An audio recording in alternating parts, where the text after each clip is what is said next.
Welcome back. नमस्कार। एक बार फिर से आप सभी का स्वागत है हिंदी साहित्य में। और आज हम देखेंगे 2017 का जो हम पीवाईक्यू देख रहे हैं, नेट जेआर परीक्षा का हिंदी का। उसमें हम आज लोग 26 से लेकर 50 क्वेश्चन देखेंगे, यानी कि 25 क्वेश्चन। ठीक है, दूसरा भाग है इसका 2017 वाली का। पहला भाग भी आप जाके देख सकते हैं कि किस प्रकार से क्वेश्चन पूछे गए हैं। और चैनल को सब्सक्राइब जरूर कीजिए, लाइक शेयर भी। देखते हैं 26वां है, प्रकाशन वर्ष की दृष्टि से प्रसाद यानी जयशंकर प्रसाद के नाटकों का अनुक्रम क्या होगा। जो नाटक हैं वह कौन कौन है? सज्जन, विशाख, जन्मेजय का नागयज्ञ, ध्रुव स्वामिनी। और इसका पहला ही आंसर सही है, और जिस क्रम में दिया है इसी क्रम में सही है। सज्जन 1910 का है, विशाख 1921 का है, जन्मेजय का नायक यज्ञ 1926, ध्रुव स्वामिनी नेट के सिलेबस में 1933 का है। क्वेश्चन 27 है, मतलब पहले ऐसे दे भी देता था, या फिर जो पीवाईक्यू में दिया गया है यूथ कंपटीशन, उसमें अलग अलग बांट दिए हैं कि कहाँ से कितना क्वेश्चन है। पहले क्वेश्चन उसमें से आपको पता चल जाता था। इसी प्रकार से 3 पेपर होते थे, बाद में 2 पेपर हुए। पहले ऑनलाइन था, फिर ऑफलाइन हुआ, फिर बीच नहीं सॉरी पहले ऑफलाइन था, फिर ऑनलाइन हुआ, फिर से ऑफलाइन हुआ एक आध पेपर यहीं, मतलब अभी वाला। लेकिन दोबारा से फिर ऑनलाइन मोड में जा रहे हैं। क्वेश्चन 27 है, त्रितयमिदं व्याप्रियते शक्ति व्युत्पत्तिरभ्यास कथन किस आचार्य का है? देखिए यह किसका है? यह रुद्रट का है। किसका है? यह रुद्रट का है। यह कथन आचार्य रुद्रट का है। कश्मीर के निवासी थे। इनका समय 9वीं सदी का पूर्वार्ध स्वीकार किया जाता है। रुद्रट के ग्रंथ का नाम काव्यालंकार है, जिसमें कि 16 अध्याय और 734 श्लोक हैं। आचार्य मम्मट का आपका काव्य प्रकाश है, और रुद्रट का आपका काव्यालंकार है। जयदेव का गीत गोविंद और चंद्रालोक है। काव्य प्रकाश आचार्य मम्मट का है। क्वेश्चन नंबर 28 है, निम्न में से कौन सा वक्रोक्ति का भेद नहीं है? क्वेश्चन नंबर ए है इसका सही आंसर, उक्ति विन्यास वक्रता। उक्ति विन्यास वक्रता नहीं है, वक्रोक्ति का भेद बाकी है। वर्ण विन्यास वक्रता है, प्रकरण वक्रता है, और पद पूर्वार्ध वक्रता भी है। तो आगे देखते हैं 28 नंबर का सही आंसर क्या है आपका। क्या 28 नंबर का उक्ति विन्यास वक्रता इसका सही जवाब है, जबकि भेद नहीं है। बाकी वर्ण विन्यास वक्रता, प्रकरण वक्रता और पद पूर्वार्ध वक्रता है। और वक्रोक्ति जीवितम में वक्रोक्ति के कितने भेद हैं? 6 भेदों के नाम हमें देखना जरूरी है। वर्ण विन्यास वक्रता, पद पूर्वार्ध वक्रता, पद परार्ध वक्रता, वाक्य वक्रता, प्रकरण वक्रता और प्रबंध वक्रता।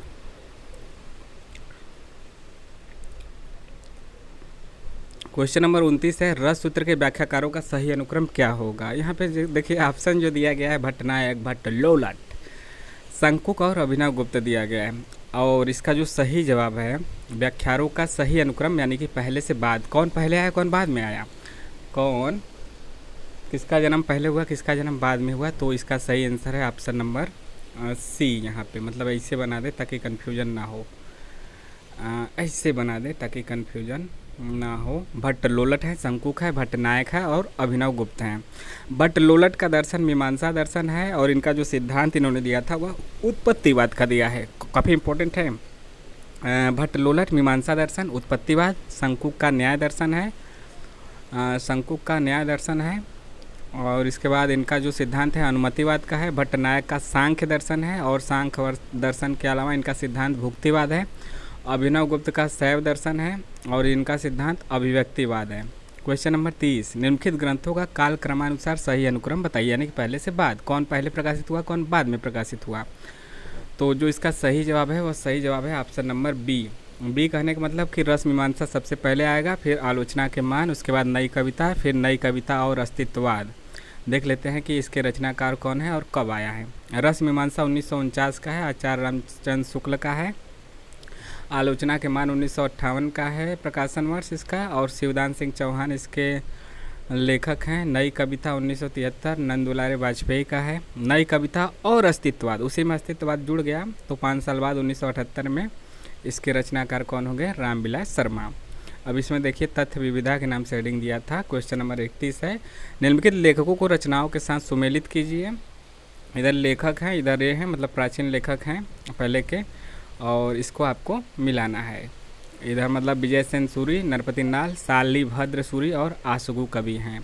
तो यहाँ मिलाने के झंझट में न पड़ते हुए इसका हम लोग आंसर देखते हैं, ताकि आंसर ही सीधा हमारे मस्तिष्क में जाए। विजय सेन सूरी का जो रचना है रेवंग, बाकी मतलब मिल गया तो फिर ए का भी पहले का दूसरा, दूसरे का तीसरा, ऐसे आप मिला लेंगे। विजय सेन सूरी इनका है रेवंत गिरी रास, नरपति नाल का विसल देव रासो, शालिभद्र सूरी का भरतेश्वर बाहुबली रास, आशुगु का चंदन बाला रास, डोम विभाग का योगचर्या। तो विजय सेन सूरी का रेवंत गिरी रास, नरपति नाल का विसल देव रासो, शालिभद्र सूरी का भरतेश्वर बाहुबली रास, आशुगु का चंदन बाला रास, डोम विभाग का क्या है, योगचर्या है। क्वेश्चन नंबर कितना हुआ 31 के बाद आपका आ गया 32। क्वेश्चन नंबर 32 क्या है कि मतलब यहाँ पे देखिए इधर संप्रदाय दिया है, इधर प्रवर्तक हैं। श्री संप्रदाय, ब्रह्म संप्रदाय, रुद्र संप्रदाय, सनक आदि संप्रदाय, और इसके प्रवर्तक इधर मध्वाचार्य, विष्णु स्वामी, रामानुजाचार्य, वल्लभाचार्य और निम्बकाचार्य।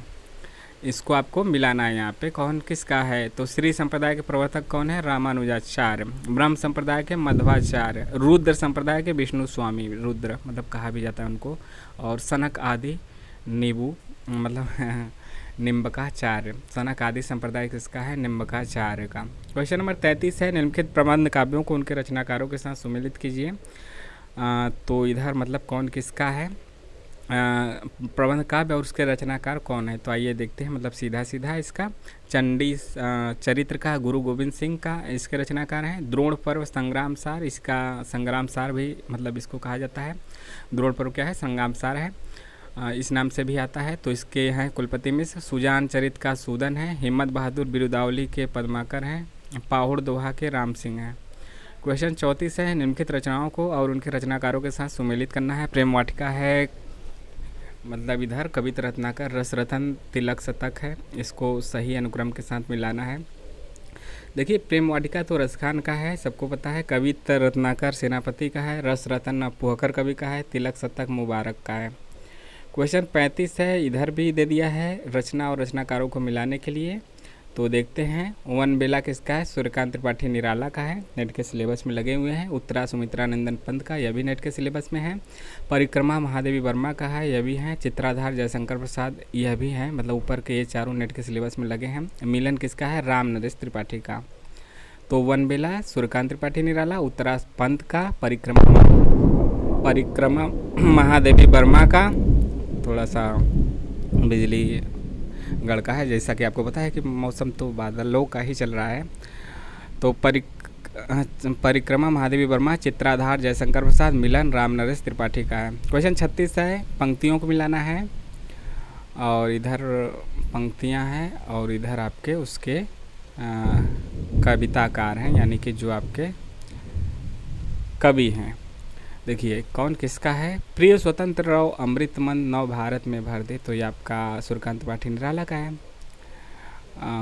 निराला का है। इसके बाद है आपका इस पार प्रिय मधु है तुम हो, उस पार न जाने क्या होगा, हरिवंश राय बच्चन का है। अरे कहीं देखा है तुमने मुझे प्यार करने वाले को, यह किसका है, जयशंकर प्रसाद का है पंक्तियाँ उनकी कविता का। यह मंदिर का दीप इसे नीरव जलने दो, महादेवी वर्मा का है।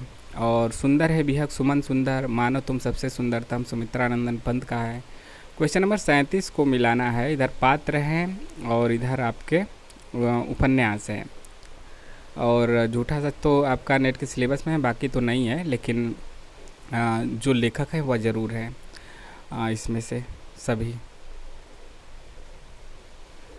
देखिए जयदेवपुरी कहाँ का है, जयदेवपुरी किसका पात्र है, झूठा सच का है या यशपाल के द्वारा लिखा गया है, पता ही होगा। आप रचनाकार चंद्रमाधव नदी के द्वीप का है। फूल बाबू बलचन्मा का है। निर्गुनिया नाचो बहुत गोपाल का है। और झूठा सच यशपाल का, नदी के द्वीप अज्ञे का, बलचन्मा नागार्जुन का, नाचो बहुत गोपाल अमृतलाल नागर का है। नागर का इसलिए मतलब कि आप देखिए उसी लेखक को ज़्यादातर देता है, 70 से 80% उसी लेखक को ऑप्शन में देता है जो कि नेट के सिलेबस में है। उन्हीं की रचना देता है, कोई भी क्वेश्चन पूछे उन्हीं की कहानी, उन्हीं के उपन्यास, उन्हीं के निबंध इससे जुड़े हुए चीज़ें ज़्यादा देता है। तो उसके उनके जो भी लेखक हैं नेट के सिलेबस में, उनके सभी विधाओं की रचनाओं को ज़रूर देखिएगा, ज़रूर पढ़िएगा। अगला क्वेश्चन नंबर 38 है, पात्र है उनके कहानियों के साथ सुमेलित करना है। तो यहाँ पे जैसा कि हम देख सकते हैं, आनंदी जो है वह बड़े घर की बेटी की पात्र है, प्रेमचंद का है, मतलब सभी प्रेमचंद का है, प्रेमचंद के ही कहानियों को मिलाना है। आनंदी बड़े घर की बेटी दीनदयाल जुलूस का है, डॉक्टर जयपाल मूठ का है, शंकर सवा सेर गेहूँ भगत मंत्र के हैं। ठीक, एक बार फिर देखते हैं। दीनदयाल आनंदी बड़े घर की बेटी, दीनदयाल जुलूस, डॉक्टर जयपाल मूठ, शंकर सवा सेर गेहूँ भगत कहाँ के, मंत्र के हैं। मंत्र काफ़ी फेमस कहानी रहा है और बड़े घर की बेटी भी।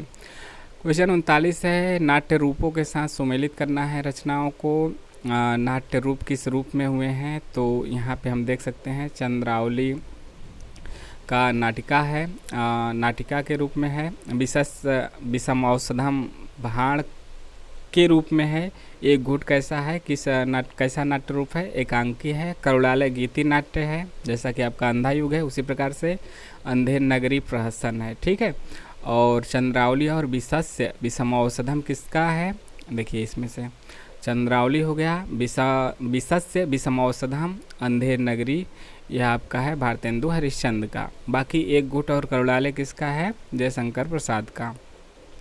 क्वेश्चन 40 है, इधर ग्रंथ दिया है, इधर आपके ग्रंथकारों के साथ मिलाना है।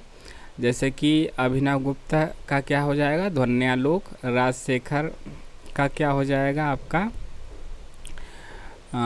इसके बाद हम इसका सही आंसर ही देख लेते हैं। राजशेखर का काव्य मीमांसा हो जाएगा, मतलब ताकि कन्फ्यूजन ना हो। ठीक, अभिनव गुप्त का ध्वन्यालोक लोचन है, ये मतलब काफ़ी ज़्यादा फेमस है, लगभग सभी लोगों को पता भी रहता है। बाकी उतना फेमस नहीं है, तो बाकी उतना मम्मट का जैसे काव्य प्रकाश है यह पता रहेगा, अभिनव गुप्त का ध्वन्यालोक है यह पता रहेगा सबको लगभग, और बाकी जो 3 चीज़ दिया है वह कम लोगों को पता रहेगा। राजशेखर का काव्य मीमांसा है, महिम भट्ट का व्यक्ति विवेक, भोजराज का सरस्वती कंठाभरण है। ठीक है, अभिनव गुप्त ध्वन्यालोक लोचन, राजशेखर काव्य मीमांसा, महिम भट्ट व्यक्ति विवेक है इनका, भोजराज का सरस्वती कंठाभरण है। अगला क्वेश्चन देखते हैं। अगला क्वेश्चन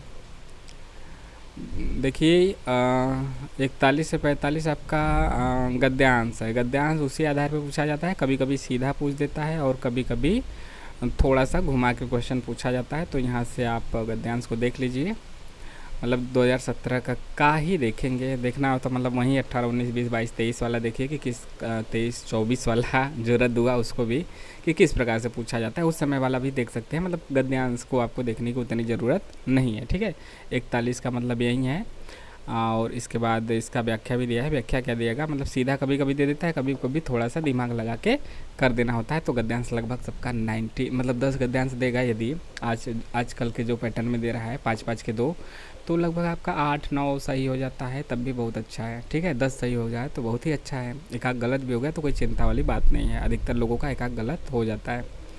तो यहाँ 43 है, फिर 44 है, 45 है। ठीक, यहाँ पे 5 ही देते थे पहले, और उसके बाद 46 का कथन हम लोग पढ़ लेंगे, क्योंकि कथन से क्वेश्चन मतलब हूबहू भले ही ना आए तो भले ही आपको, जैसे अब क्या देता है कथन में, कई कथन दे देगा, उसमें से देगा केवल ए सही, केवल बी सही, केवल बी और सी सही, केवल बी सी डी सही, तीनों सही, कोई नहीं सही, इस प्रकार से देता है। तो वहाँ पे मदद मिलेगी, क्योंकि यह भी फैक्ट ही रहता है। देखिए क्वेश्चन 46 है, कविता आत्म प्रकाश, एसेंशियल रीजन में आता है कथन और तर्क में। कविता आत्म प्रकाशन है जो केवल कवि के हृदय को आनंद प्रदान करती है। यहाँ पे केवल कवि के हृदय को लगा के गलत कर दिया है, इसलिए यह तो आपका गलत है। और तर्क दिया है, इसलिए कविता को कवि की आत्मा का आलोक माना गया है जो समस्त लोक को प्रकाशित करता है। तो दूसरी बात तो सही है, लेकिन इसका जो स्थापना है, जो बात कही गई है, असर्शन है, वह सही नहीं है। केवल नहीं लगाया होता तो सही हो जाता। तो व्याख्या इसमें क्या ही देखना। ठीक है, अगला क्वेश्चन देखते हैं।